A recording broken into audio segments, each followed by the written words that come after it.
हरिः ॐ सहस्रशीर्षः पुरुषः सहस्राक्षः सहस्रपात् स भूमिगं सर्वतस्पृत्वा तिष्ठदशाङ्गुलं पुरुष एवेदगुं सर्वं यद्भूतं यच्च भाव्यम् उतामृतत्वशेषानो यदन्येनातिरोहति एतावानस्य महिमातो ज्यायाश्च पुरुषः पादोऽस्य विश्वभूतानि त्रिपादस्यामृतं दिवि त्रिपादूर्ध्व उदित् पुरुषः पादोऽसेह भवत्पुनः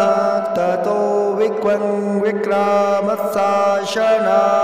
शने अभि ततो विराडजायत विराजो अधिपुरुषः स जातो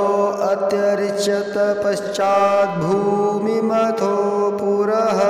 तस्मादित्नात् सर्वभूतः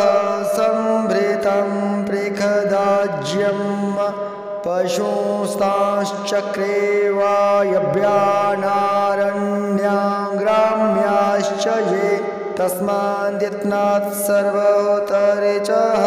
सामानि यज्ञिरे छन्दागुंसे यज्ञिरे तस्माद्यजुस्तस्मादजायत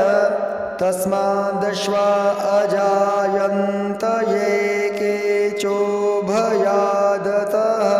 गावो यज्ञिरे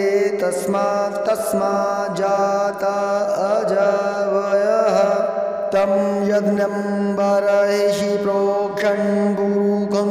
जातमग्रतः तेन देवा अयजन्त साध्यारिखयश्च ये यत्पुरुषं वदधुः कतिधा व्यकल्पयन् मुखं किमस्यासीत् किं बाहु किमूरुपादा उच्येते ब्राह्मणोऽस्य मुखमासीत् बाहुराजन्यः कृतः ऊरु तदस्य यद्वैश्यः पद्भ्यागुं शूद्रो अजायत चन्द्रमा मनसो जातचक्षोः सूर्यो अजायत श्रोत्राद्वायुश्च प्राणश्च मुखादग्निरजायत नाभ्या आसीदन्तरिक्षगुं शीर्ष्णो द्युः समवर्तत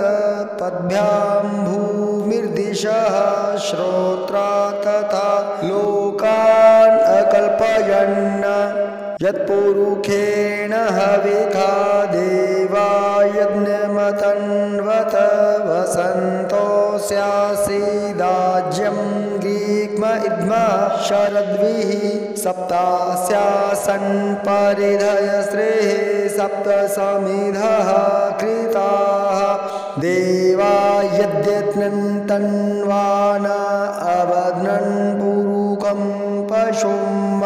यज्ञेन यज्ञमयजन्त देवास्तानि धर्माणि प्रथमान्यासन् तेहनाकं महिमानः